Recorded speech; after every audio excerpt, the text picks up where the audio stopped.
They're in traffic every 10 minutes on KBOI 2 News this morning. Have you guys ever had anyone famous on a plane? We talked about this not too long ago. Scott Pelley.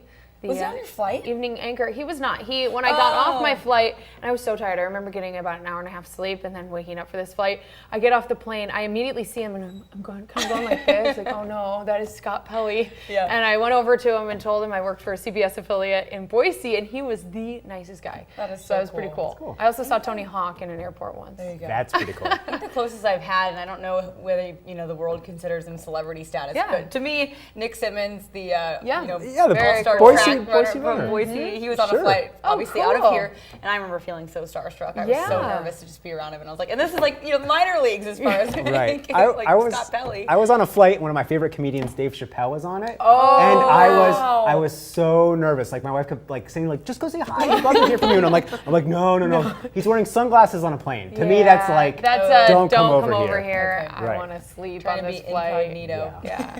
Always pretty cool though. Fun. Well, we are quickly approaching the official start to summer, but wanted to show you a quick snapshot the three of us experienced this weekend. Yeah, that's snow in June. We know that can happen, and especially up in the Sawtooth Mountain Range. This is in Stanley on Saturday. 4 or 5 hours of snow falling. I don't really know how much accumulated in Stanley, as we're actually doing a relay race running from Stanley to Sun Valley, but it snowed in June up there, and boy, we got to see it and run in the middle of it. Thankfully, things are changing in the extended forecast. Here's kind of a peek of what we can expect throughout the week. A rainy start to your work week, much cooler today. More storms could be getting rolling as we head into the afternoon. Then sunshine makes a return for us tomorrow, and we heat back up into a more seasonable range as far as temperatures are concerned a little bit later in the week. Right now, though, off to a cooler start. Low 50s for most of us here in Southwest Idaho. Pretty consistent across the board there. 51 in Mountain Home, Caldwell and Nampa at 52. We're at 50 here at the Boise Airport, and about 46 up in McCall this morning. Gonna feel cooler everywhere you go this afternoon. Our daytime high is only going to be in the low 60s here across southwestern Idaho, but notice what we're seeing up in McCall. Temperature is actually going to be about the same, if not warmer, than what we're seeing here in the Boise area. So the temperature readings are going to be so cool here that we could actually be seeing warmer temperatures in the mountains than here in the valley in some spots. Upper 50s for the rest of the high country with a high of 56 down in Twin today. So overall, a much cooler feel. That's puts us about 20 degrees shy of our average high temperature for this time of the year. Quiet start this morning, so no rain if you're headed out the door very early on, but we are seeing clouds on the increase and some showers starting to make their way onto the radar here for us along the Idaho-Nevada border. And as we head into the day, I do think the showers will become more widespread. So could see scattered showers this morning. They'll be more numerous this afternoon.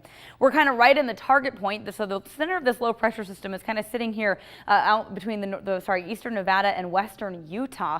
And as it continues to move east, it's going to spin and kind of fling some showers back up in our direction. We call it wraparound moisture, but we're going to be seeing the effects of this low pressure system that we've been talking about for several days. So today is kind of the last of it, but it's also the day where I think it's going to impact us potentially the most. So as we get going into the afternoon, you'll again kind of notice some of that precipitation wrapping around and coming in from the south or the southwest or southeast, excuse me. So could see some rain here about 1:30 in the afternoon, and then we'll continue to see showers scattered throughout the area through the afternoon into the evening. Thunderstorms are also a possibility today. The futurecast picking up on one here around 4:30 down in Mountain Home, Twin Falls. So I think the dinner hour as you get toward that commute on the way home could be running into some thunderstorms too. Heavier storm cells could pack gusty winds, small hail, lightning, thunder, the works. So just be aware of that. It's also going to be windy today, but even as we head into late tonight, I think it could be going to bed, possibly to the sound of rain on the roof, if not some more thunderstorms firing up across the area. It'll be early tomorrow morning as this storm system finally starts to shift east. We could see some more snow in the mountains. That snow line going to be about 7,000 to 9,000 feet, depending on where you live. But overall, we are looking at the potential for some impressive rainfall. Could be a little bit lighter in some areas, 1/4 of an inch to 3/4 of an inch expected here across the lower valleys. But Mountain Home could tap into a little bit more, kind of right at the center of this thing. And then up in the mountains, we could see anywhere from 1 to 2 inches of rain in some areas. That model backing off on them just a touch. So it'll be interesting to see how all of this plays into river levels. We're going to be keeping an eye on the reservoirs as more runoff comes down from the high country. But for the most part, we're actually seeing less water coming into our reservoirs now than we have been in the past several weeks. And actually this morning, I just checked and we're seeing a little bit less water being discharged out of the Lucky Peak Dam than we were a few weeks ago. And I think that a lot of this is because we're starting to see the snowpack, or what's left of it, being only at the highest elevations. You can kind of see where the snow is left, mostly over the Sawtooth Mountain Range, the South Central Mountains, but it's going to take more heat and longer, I think, for a lot of that snow to melt now that it's so high up is what we're dealing with. So 60s today and tomorrow. I think we'll be close to 70 by Tuesday, and then from there, it really gets simple. Nice to show that forecast. Plenty of sunshine, temps in the low to mid 80s Thursday, all the way through the weekend.